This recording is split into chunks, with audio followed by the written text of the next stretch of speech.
The following is a rebroadcast of TV50's Candlepin Stars and Strikes. TV50 Sports and the New Hampshire Candlepin Bowling Association present Candlepin Stars and Strikes.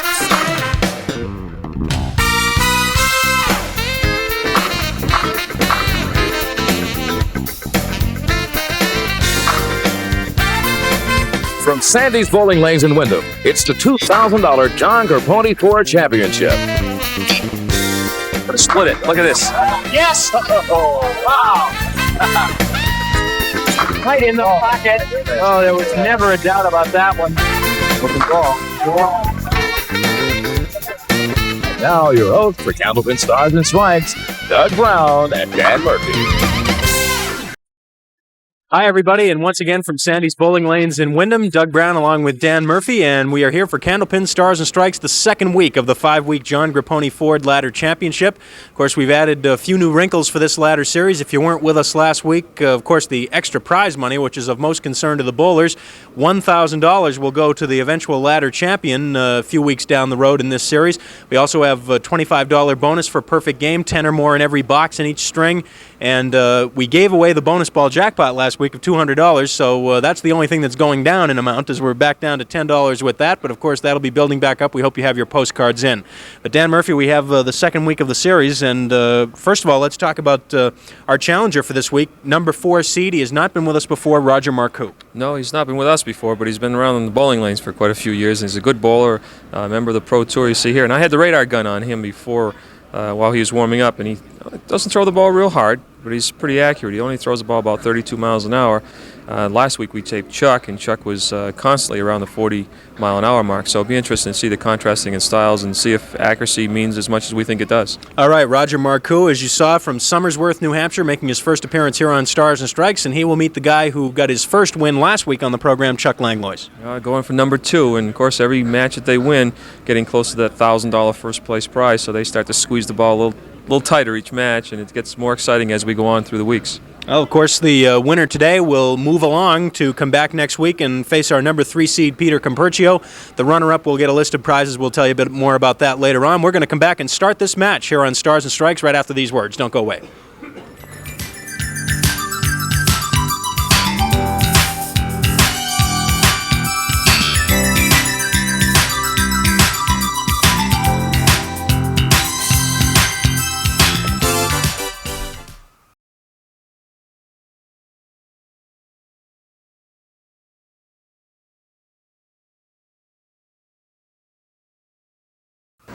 Last week, if you missed it, the first week of the John Carponi Ford Ladder Championship, Chuck Langlois put together a couple of marks, 3 marks actually, in the last 3 boxes of the match to come from behind and beat Fred Ranella 372 to 356. A very exciting match last week, and hopefully more of the same this week as Roger Marcoux provides the challenge. And of course, in the weeks to come, we mentioned the other folks who will be with us leading up to the eventual Ladder Championship, which will be held 3 weeks from today.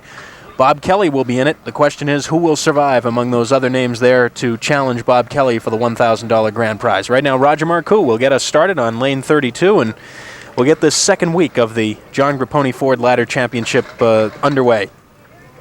Charlie Finley, the general manager of John Carponi Ford, is with us and will be with us throughout the series to help us out. And, of course, it's John Carponi Ford who's been very kind to provide us with the radar gun, the jugs gun that we're using on the bowlers, and Dan Murphy is in charge of that and having a lot of fun with it.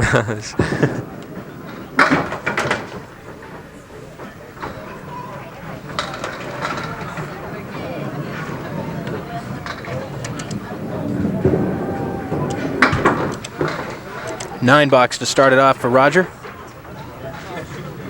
who does, as you mentioned, Dan, throw the ball very, very deliberately and has a very smooth motion, but doesn't put a lot of pace on the ball. But as we know, you don't have to in order to score high. No, absolutely not. Accuracy, if I had to take my choice, I'd take the accuracy. You know, some of your hard throwers do get that extra pin now and then, but you still got to be able to pick up your single pins and make your spares to score in this game. Well, now you mentioned that in your experience with the radar gun that you were trying as hard as you could and you could not throw it at 40 miles an hour. No. What is your normal reading? I'm about 35 to 37, right in that range, mid-30s. And to show how difficult it is, we even got out some bowling balls that were 2 pounds 4 ounces, about one of the lighter. Oh, this opening strike for Chuck. The lightest balls that we could find, and we didn't care about accuracy. We just tried to throw as hard as we could, and then I could only get up to 38. So, oh boy, out goes the two pin.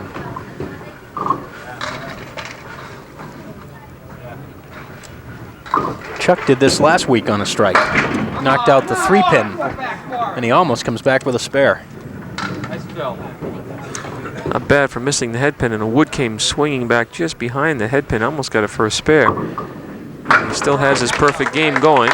Roger, of course, lost his by throwing the 9 box. Remember, 10 or better in each box, an extra $25 bonus from John Grapponi Ford. And that applies for every string, so possible $75 additional money for the bowlers, and a good-looking ball for Roger Marcoux, and he will leave the 4-pin, and he'll have a clean shot at it. A little bit of spinach behind that one. He was up to 34. He's been throwing right around 32.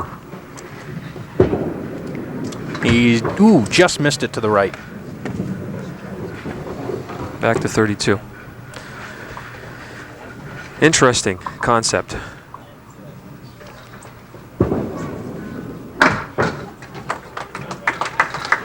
You didn't try throwing a golf ball, did you? No, but we have one here. I don't know if we ever find it again. That's the same problem I have when I play. I hit it, don't know if I'll ever find it again. It's like me. I don't have any old balls, you know. I don't keep them long enough to become old. Oh, maybe. No. The bowlers are well aware of this perfect game bonus, too, and I'd like to see someone get down to 6, 7, 8 boxes of a perfect game. It would be interesting to see. As I mentioned last week, inevitably that 1 or 2 frames you're going to punch through half whist or spread eagle, and you got to be able to work it out for that 10.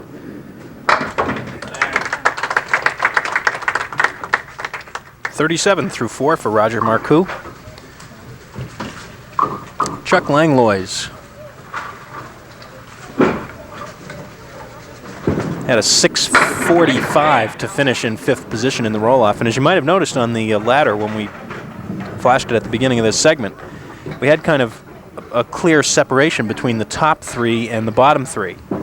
There were only 8 pins separating the top 3 bowlers, and then there was a 30-pin drop-off, and then only 9 pins separating the bottom 3. Did you watch Chuck Langlois' spare again? Oh boy, okay. Perfect game is definitely in jeopardy here.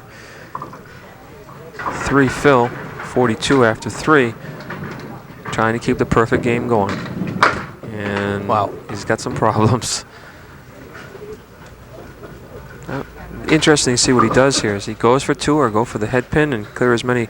Personally, I'd go for the head pin. And he does. I have to admire the fellow for doing that.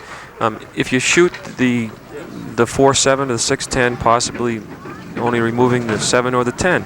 So you end up with a 5 box anyways. If he gets the head pin, gets only the head pin, he still gets a 5, but he's got a chance of getting 8, 9. And it's early in the match. Late in the match, you may want to grab 2.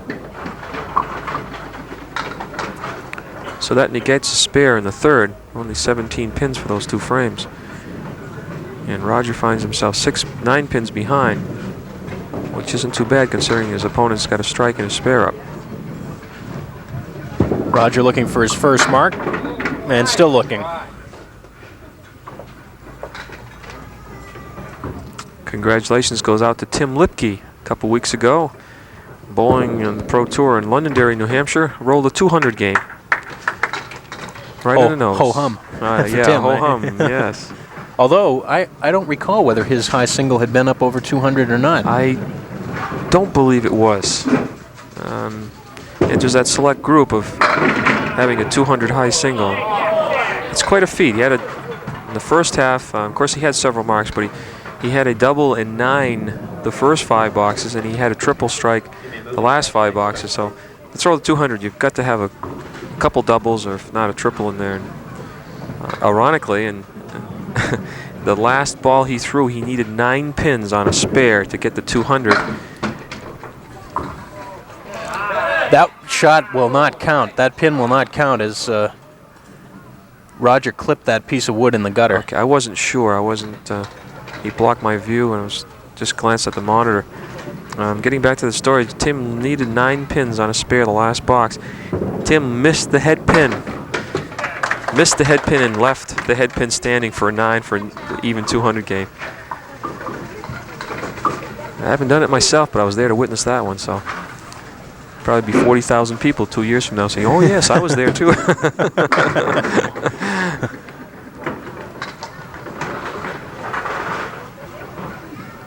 A reminder, too, if you'd like to come here to Sandy's and see us tape Candlepin Stars and Strikes, we will be here again next week, February 8th. Taping 5 shows. We start around 9:30, 10 o'clock, and we usually wrap it up at about 5 in the afternoon. So if you're in the area of Windham, near Route 28, right near the junction of Route 111, stop by. Anytime next Sunday, February 8th. We'll be here all day. Take this radar gun one step further, because I can time when soon after the ball leaves the hand, and then as it hits the pins. And Chuck's ball is losing about 2 miles an hour by the time it goes to 60 feet. Imagine a lot of baseball hitters would like to see Rogers Clemens' ball slow down about 25 miles an hour by the time it reaches the plate. Well, that's actually something that I've never heard brought up with the use of the radar gun on baseball pitchers, because obviously there is some drop-off, but of course the ball is traveling at such a high rate of speed that it would be a negligible amount. Right, and very difficult for them probably to pick up. Now I've got the radar gun on Roger. Start out 32, and he's down to 30.5 by the time it reaches the pins.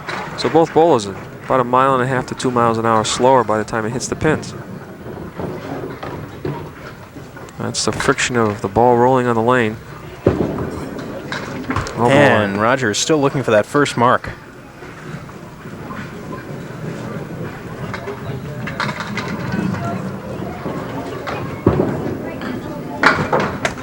He's had some opportunities, but he's not been able to cash them yet.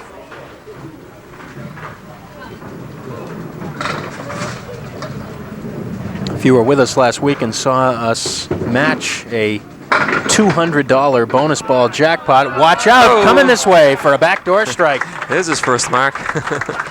He'll take it. 4 horsemen.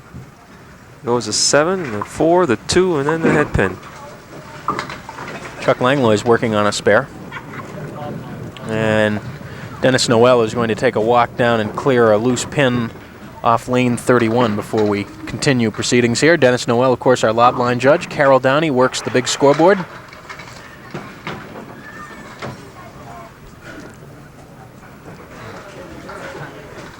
And as I started to say, last week we matched our $200 largest ever bonus ball jackpot, so we have emptied the box, much to the relief of Dan Murphy and Charlie Finley, who'd been carrying it. Well, I was quick to get rid of that job last week.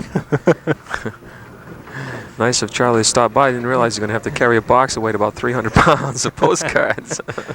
So send your postcards in if you haven't recently, because, of course, we have now emptied the box out, and we're building it up again as we come back to a $10 jackpot this week.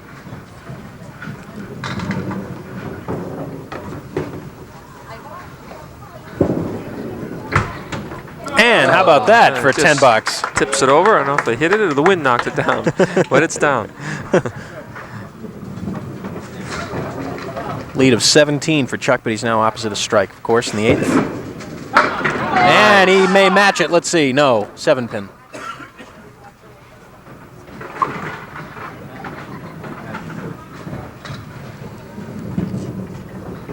John Grapponi is to be applauded in the work he's doing with saying no to drugs, too. And he's working very closely with Bob Tewksbury of the New York Yankees, and does a lot of community work. And up in the Concord area, you should stop by and see the fine family of cars the Grapponi family have, and our salute goes out to John and Charlie Finley and Bob Tewksbury and that fine program that they've got going on. And they've certainly done a lot to advance Candlepin bowling as well. They certainly have. Nice to have these people associated with our game. Roger looking for spare on strike and can't convert. Try to get Bob Tewksbury up into Concord, the lanes in Concord, when we had the radar gun for him to throw the baseball, but Yankee said no throwing in the off season. So George wants to take care of his property. I talked to George, but I couldn't talk him out of it. Somehow that doesn't surprise me. I don't think too many people can talk George out of anything. I told him I'd give him a set of Candlepin bowling balls. Let him. But looking for another strike. How did that stay up?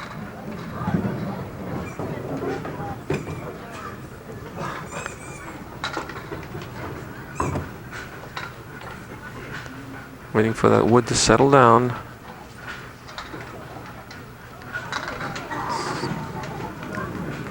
Looks like a nice angle right now if it would stop, but well, it's got to play the 10-pin clean.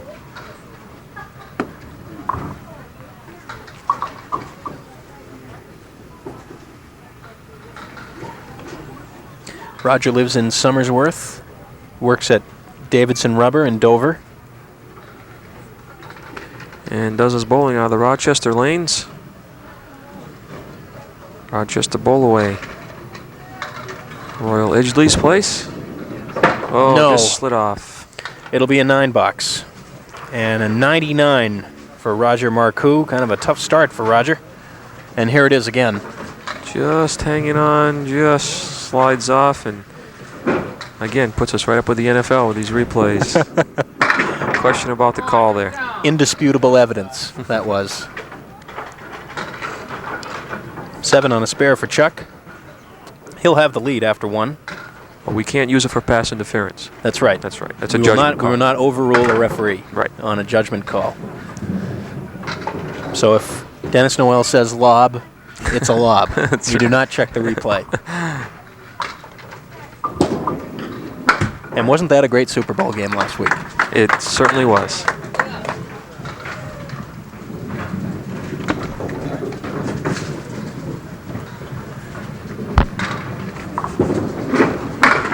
On lane 31 for Chuck, 10th frame, and, well, if Chuck fails to mark here in the 10th, it'll still be well within reach for Roger Marcoux.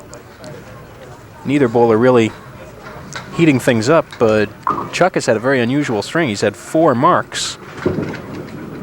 Nice shot. Make it 5 marks, but he's only going to be right around 125. Well, his downfall really was the third box, the 3-fill on the spare, and then only a 4 box. So really that negates that mark and probably one other one. And it'll be 123. So a 24-pin difference in favor of Chuck Langlois after 1 string. And we'll be back with the middle string and details on how you can enter our bonus ball contest and get your postcards back in the box right after these messages.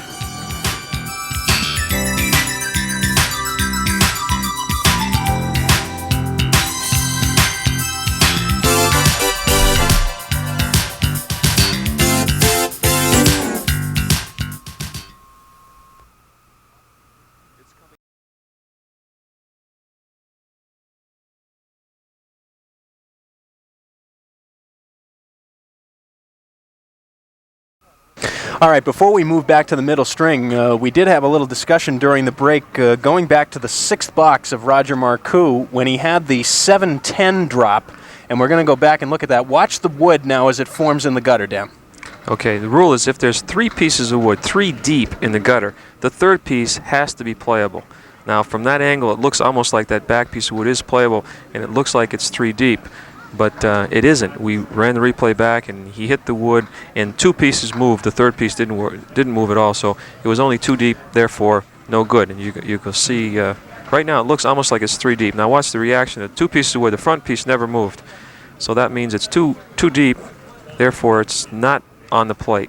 Which is interesting because it makes that outside piece of wood non-playable, even though it was partially on the plate. Right. In that case. Well, it looked like it was. I don't think it was.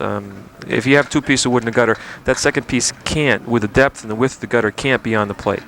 So even though it did look that way, I don't think it was. All right, so we had almost added another pin to Roger's score, but in effect, what had been the score does stand, and it was 123 to 99, so a 24-pin difference after 1 string. Now, to the bonus ball contest. If you haven't sent your cards in for a while, you should do so, because we just emptied out the big box last week, so we're starting fresh. Send postcards only, please. Include your name, address, and a number from 1 to 10. And make sure you send only the small format size postcards, please, and mail them to Sandy's Bowling Lanes, Route 28, Windham, New Hampshire, 03087. All right, after all the controversy, Chuck Langlois is ready to go to lead us off in the second string. Chuck leading by 24 pins after the first string.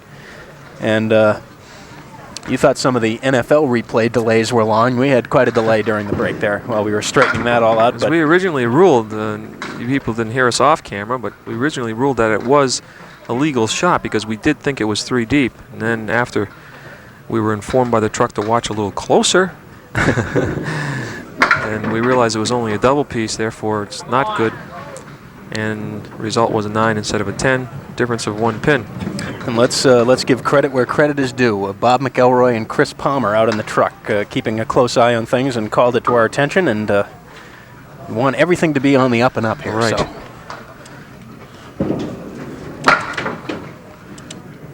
However, the timeout will be charged to the truck.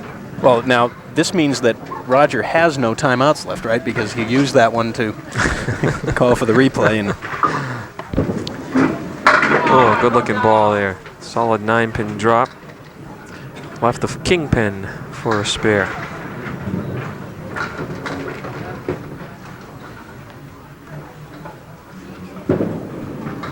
Just nudges it over.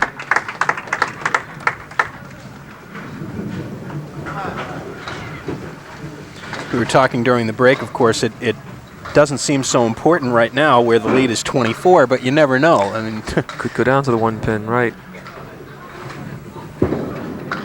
Right now, what Roger Marcoux has to worry about is putting some marks on the board, and there is his second one of the day, and both of them have been strikes. You see in the 1-3 pocket, no doubt about it. And that's the first time, I believe, that he's really hit the pocket solid on lane 32. Left it short there. I can see the old VCRs going at home, though, on that shot. And we'll be playing that one over and over. But I'm positive we made the correct decision, finally.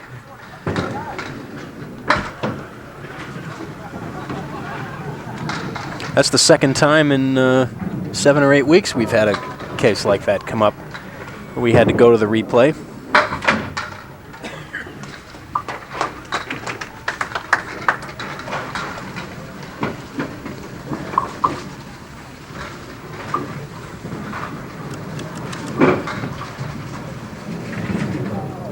Chuck Langlois on a spare in the second.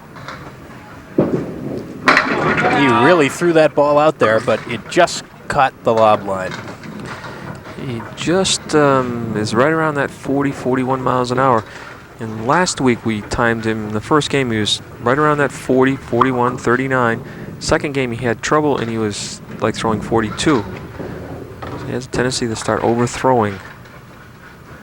Here he doesn't want to cap that wood, wants to get it clean. No, he's able to use the wood effectively and have the ball carry him off and get the pin. Spare 9, spare in the third.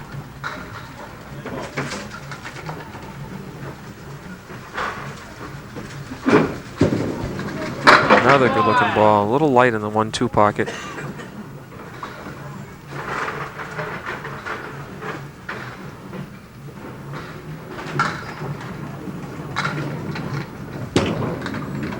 Oh, what a wow, shot. what a shot is right. That's a great shot. 3 spares in a row for Chuck, and this was a dandy. Nice. You see the replay there. Without using the wood, I might add.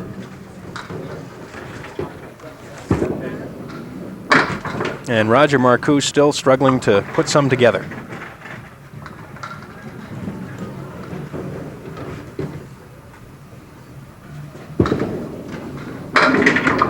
And yes, He converts the half Worcester into a spare, and that could get him started. That's a nice shot right there for Roger Marcoux, his first spare of the day. And he does it playing the half Worcester inside. Inside. Lets the pins do all the damage for him. And now Rogers looks like he's really getting the ball out in front of him. Good follow through and starting to hit that pocket. And the seasoned veteran he is, watch out. 99 the first game. He can turn that around fast. 5-7-10. Could go, but it won't. To say hello to Mrs. Mabel Guyman of Bullbog Road in Bow, New Hampshire. Sent a letter to me saying she used to watch me bowl. It's probably when I was a few less gray hairs and stuff, but nice to hear from you, Mabel. And we will pause right here. 53-4 for Roger Marcoux. Chuck Langlois will be working on a spare up in the fourth. When we return, don't go away.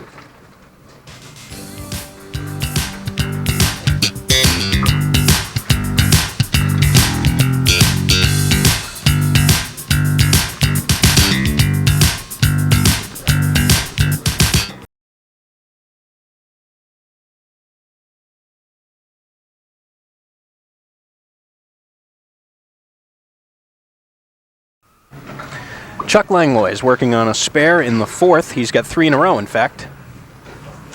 And the last one was a terrific shot over on lane 31.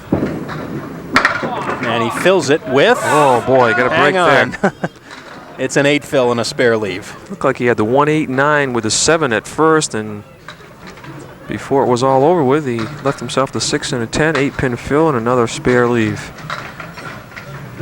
Got to make a choice here. The wood or the pins.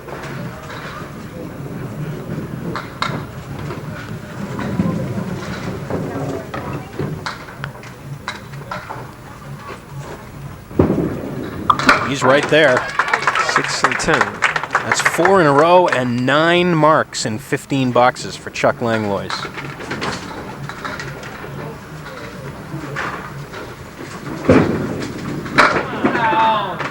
Wow, that time it looked like he might have had a bit of a better hit, and that last pin came flying off the wall and didn't touch anything.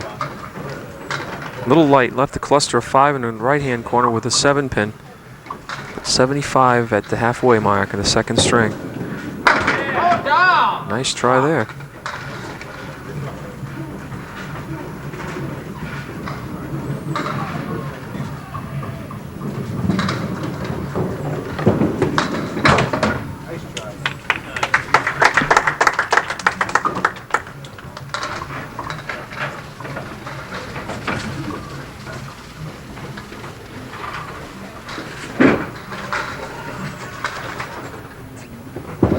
Roger Marcoux trying to put things together, and look at that. There's punching out the 1-8-9. 1-8-9. Well, the spread eagle plus the 5. If you have to have the spread eagle, it's say much easier, but it's a little easier with a 5 pin in there. And that's why it has a tendency to jump the other pins over towards the 2, 4, and 7. Nice try by Roger.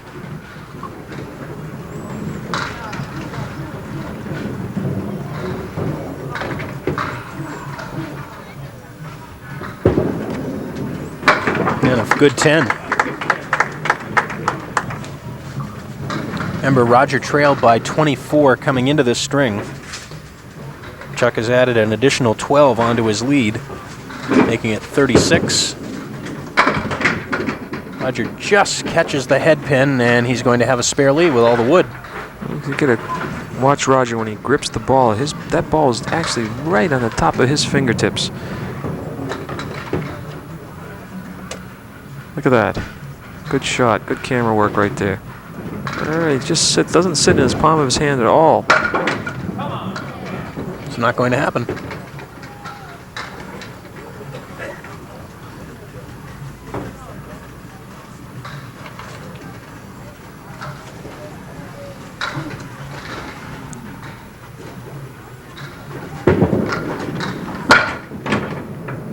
$10 and 73 through 6.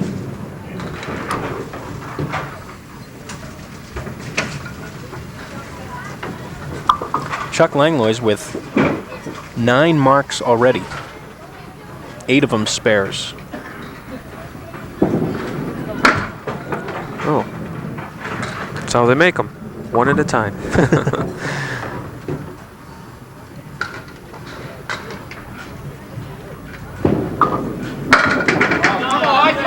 Wow. Where do they make candle pins?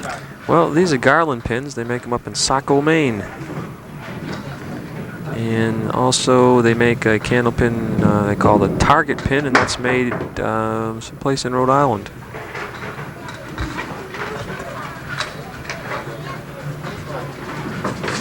I just knew you'd have the snappy answers to those questions. I felt very confident.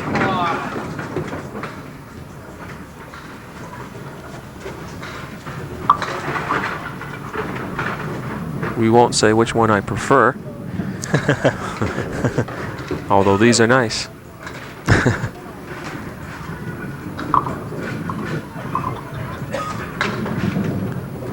For a spare? No. Just slid by the object pin being that 2.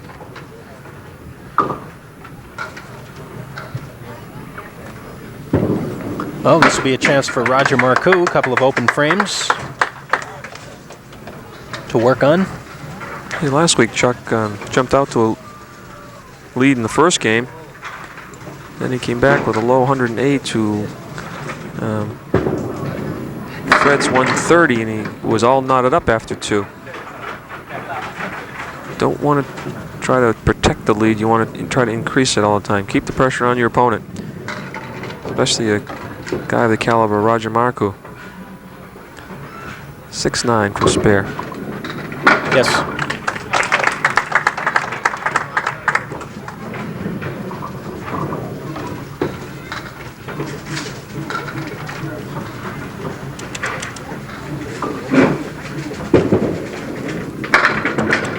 And on the fill, maybe 9, yes. That's a good break. Hold on, hold on. It's gone. It's gone.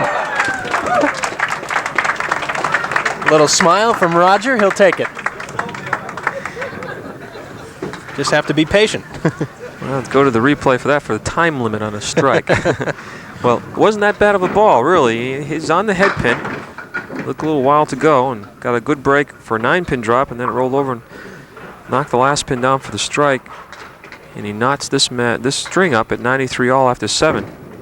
And now he's going to be able to start cutting into that lead of the first game that Chuck had. That was a heck of a try by Chuck right there on the 1, 2, 9, and 10. And it looks like the head pin went right between the 9 and the 10. 112 with 1 to go.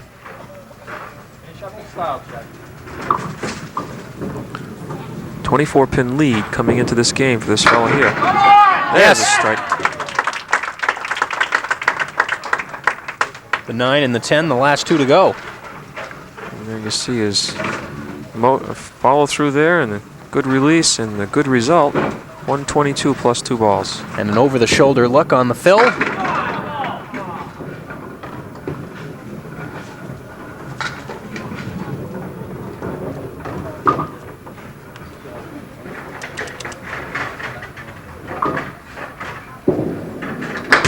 And it'll be a 9 for a 131 and a 254 through 2. Just 1 pin better than he had last week through 2.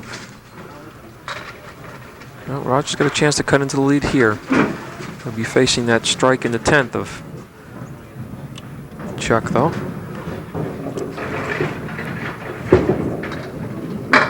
Just missing the head pin. Again, starting out about 32 miles an hour, dropping to about 30, or just over 30. Going for it, not quite. Cut it a little bit too fine.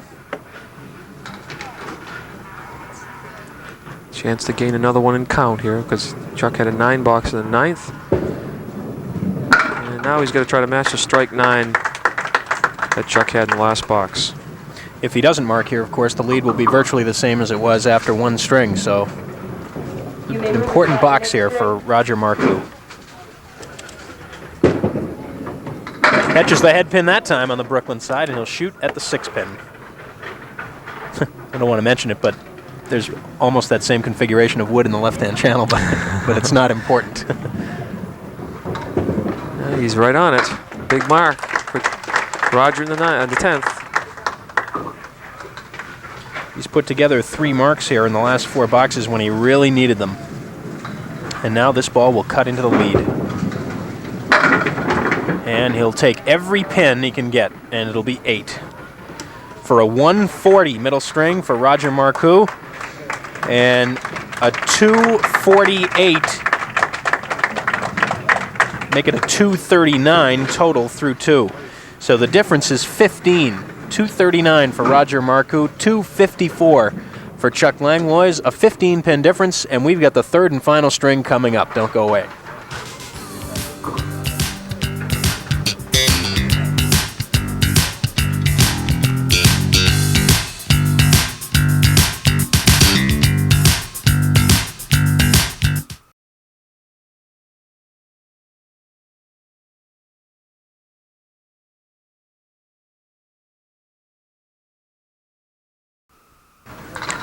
Roger Marcoux with a strong finish to that 2nd string.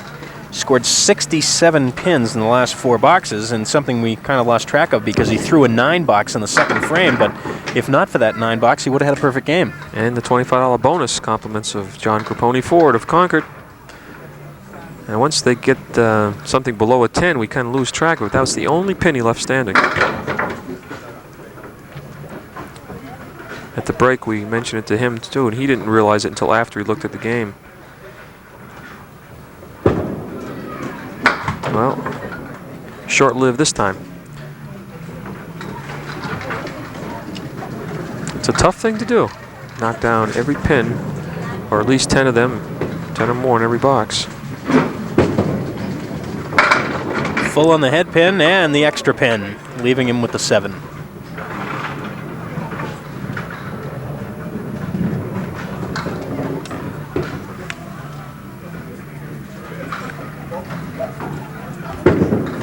He's right there for the spare. Mark number 7 for Roger.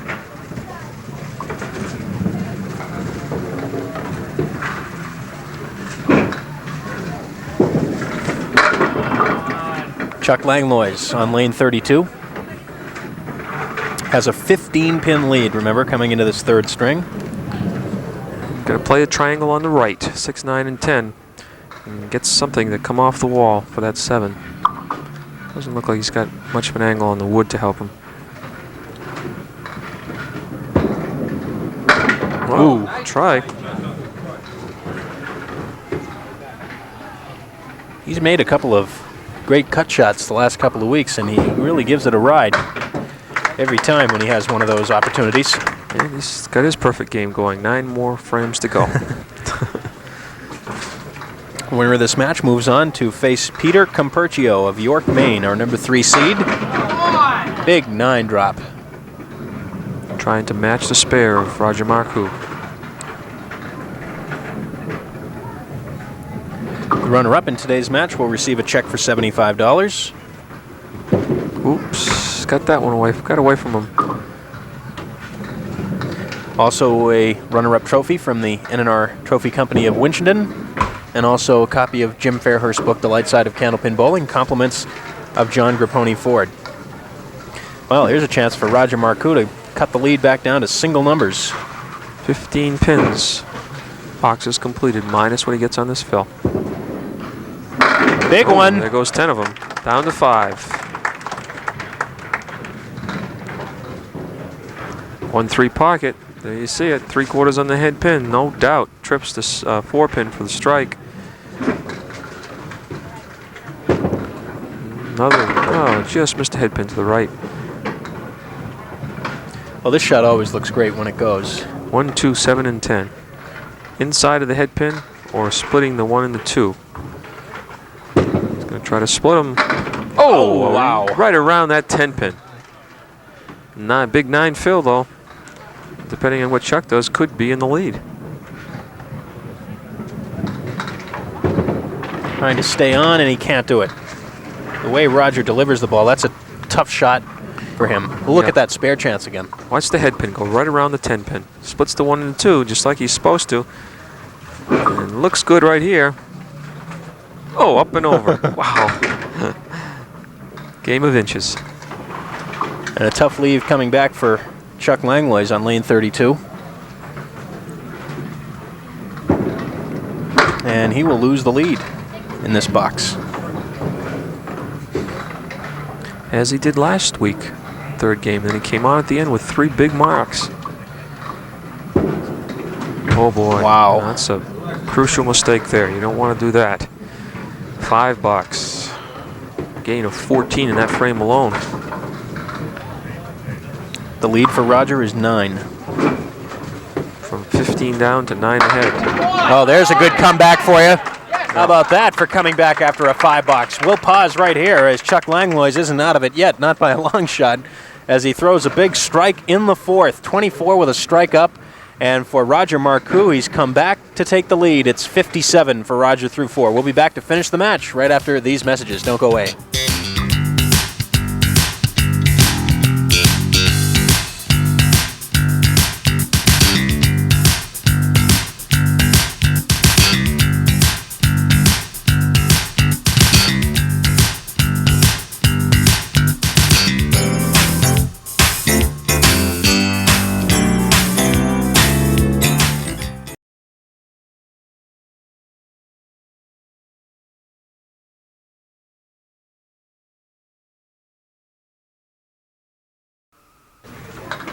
Here we go. This promises to be another close finish. Roger Marcoux in the 5th, and what do you know? That's been happening a lot the last couple of weeks. This time, the 2-pin is chopped out. The time started out 32 miles an hour, dropped to 30.4, 32 down to 30.1, consistently. And more importantly, consistently off the target, those 2 balls. Roger really has to work to get something out of this box, and he did well to get a 6. Well, that'll, in effect, negate Chuck Langlois' $5, so you can pretty much throw those out. The sign of a pretty good bowler, though, when you throw a $5, you got to bowl 1 box at a time. A lot of bowlers, that $5 would have upset him for 3 or 4 more boxes, but not Chuck. He came right back with a strike, and that's what I like to see. I mean, you're going to have those bad boxes. I'm sure he was upset about it, but if you can just forget about it and go on, be a much better bowler in the end for it. Let's see if Roger can forget about his 6. Got the 7 and the 8. With a lot of wood in front. Just a question of which way the wood bounces and where the ball goes. Well, Nice it shot. went over to the wall, which is what he wanted. A double piece of wood, and that's played it to the left. It's going to snap toward the 7-pin. Watch that front piece. Off and then toward the 7. Ball was going to carry it anyways. Nice shot by Roger. Working on a strike here for Chuck. Oh Wow. boy, 1 and the 9. Well, He's got another ball to try and work it out on the strike fill. trying to split the 3-6 to the 2-4. He's going right through the middle for a 3 fill on a strike. Oh boy. And now to get out of it, and it's going to be a 4 box. Opposite of 6, he's going to lose and count 2 pins, and he trails in the match by 7. He's just got to forget about it. He's very much in it. He trails only by 7. He's opposite of Mark here.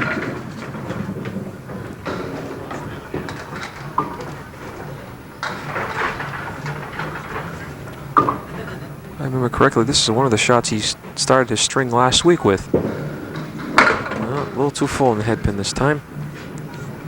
Well, he's going to have to do it in the last 4 boxes like he did last week. In jeopardy of the lead climbing over or into the double figures, over 9. Lead is 7 plus the fill that Roger's going to put up here on his spare.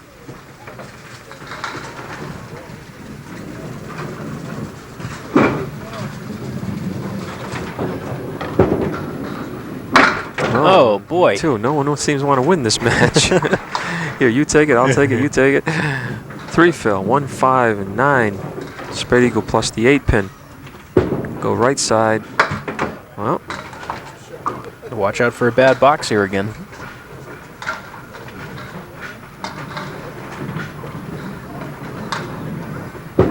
Take as many as he can on the left side, and it'll be a 7. well, that's just like 2 10 boxes. I'm sure Roger's not pleased with that. Big frame here. Give Chuck something to think about if you could put a mark up here. set up his 9th and 10th frames. Quarter break, not bad. 1, 2, and 8. Roger really sets that ball down right at the intersection of the foul line and the right-hand channel, and he's been leaving it up short on the right side frequently. And there's a nice shot. He bowls cross alley, cross lane, bowls from the right-hand side of the approach. And that's probably what has given him so much trouble with the 10-pin. Not much room for error going down the lane. Well, last week, going into the last 4 boxes, Chuck Langlois trailed by 8, and he came back and won it, going away. This week, he trails by 10 with 4 to go. He's opposite a 7 box. Ooh, nice try. Good bid there. Can gain 3 on count with a 10 box. Of course, the big difference last week was that the guy against Chuck last week, Fred Ranella, was not able to put up any marks in the last 4 boxes. Right.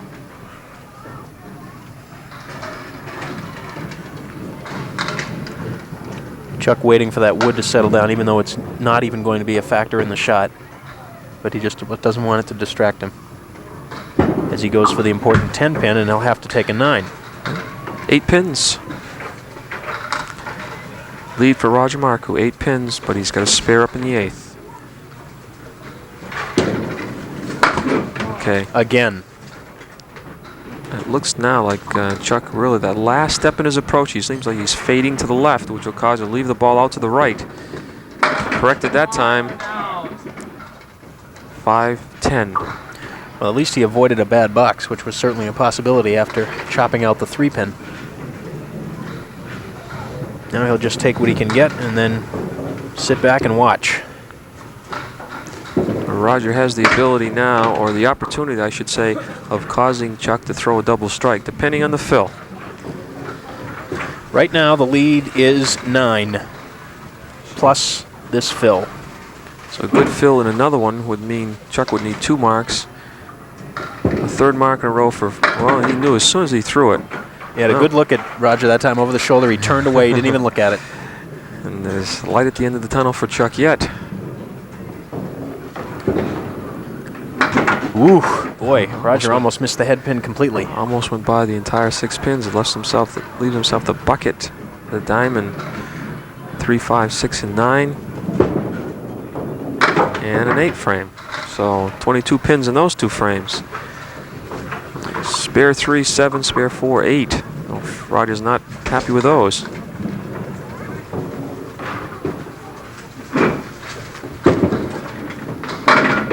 Missing the head pin to the left this time. And again, 2 weeks in a row, we're going to go right down to the last 2 frames.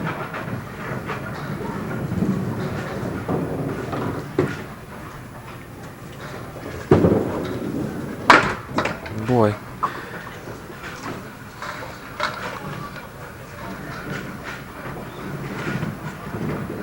So you'll get a few of these and force Chuck to get a double mark. It's a 113 and a 252. So Chuck Langlois needs a 98 to tie, which means he needs 29 pins to tie it.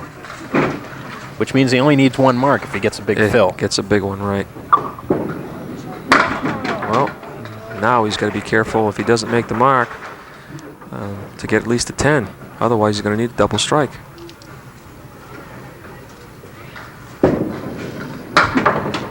Well, it's going to be very, very tough here for Chuck. Well, he gets 2 pins here. A strike spare, I believe, will tie. Now he needs a double strike. Double strike to win. All down, last box. Well, I have a feeling Chuck is going to look back on that stretch from the 3rd to the 5th box. Whoa, there's one of them. Wow. It's not over till it's over. He's got to throw another one. He'll move over to lane 32. That one didn't take very long. No. Needs the double. And he's not going to do it. Roger Marcoux will be our winner, albeit by a very slim margin. Good try by Chuck. He needed a double strike. He got one of them. And oh boy. Wow. He's going to end up with losing by what? 1 or 2 pins. How about that? It was destined after that controversy we had. It was destined. 352 for Roger Marcoux, a 351 for Chuck Langlois, and, well, the one pin we ended up taking away from Roger, he didn't need it anyway. He had an extra pin to spare. So, a one-pin win for Roger Marcoux. We'll be back to talk to both bowlers and have our bonus ball contest. Don't go away.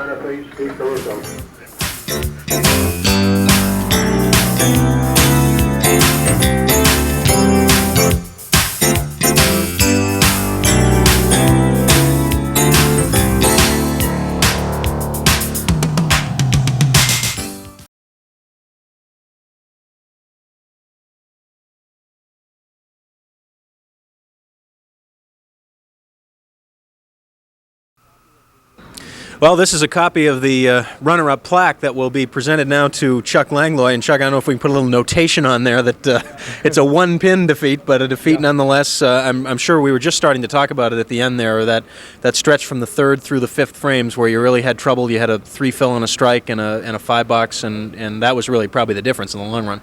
Oh, yeah, absolutely. I just started losing control, and that was it. I just lost it completely. I didn't even feel like myself up there, believe it or not. But well, Chuck, still great bowling. The big come-from-behind win last week. We have the check 2 for $75 for you, and the book from Jim Fairhurst, and our appreciation for stopping by. We hope to see you again soon. Thank you. All right. I hope so. Chuck Langlois has been our runner-up today after a win last week. Chuck from Allenstown. And now we'll have Roger Marcoux step up on lane 32 to throw a ball. You see Charlie Finley is here, the general manager of John Grapponi Ford, and brought us luck last week with a $200 winner, and now, importantly, that box is a lot lighter this time. Oh, yeah, it's much lighter. Maybe got another winner in there, though, huh? We'll see as Roger is set to go. Oh, it's going to be a 4. Well, better now than before, I suppose. Come on over, Roger, and we'll chat here in just a second. We're looking for a 4, and we got a number 7 again for Rose Grenier of Manchester, so not a match. Rose will get a TV50 NHCBA desk pen in the mail, and the jackpot will go up to $20 next week. Roger, just sneak right on in here so everybody can see you, and I know you were sweating out the last 2 boxes, but... Very much so. It was a matter of we both tried to give it away, and I guess he gave it away more than I did. That's all. Well, next week you've got Peter Compercio coming in. Have you bowled against Peter before? No, I haven't. No, I haven't. All right, we'll be looking forward to that match. If it's any indication from the last couple of weeks, we've had some great matches. So come back next week. We'll be looking forward to it. Okay, thank you. All right, Roger Marcoux, our winner, for Charlie Finley and my partner Dan Murphy. We'll be looking for you next week here on Candlepin Stars and Strikes, next Sunday at 12 noon. Until then, Doug Brown for the whole crew. So long, everybody, from Sandy's.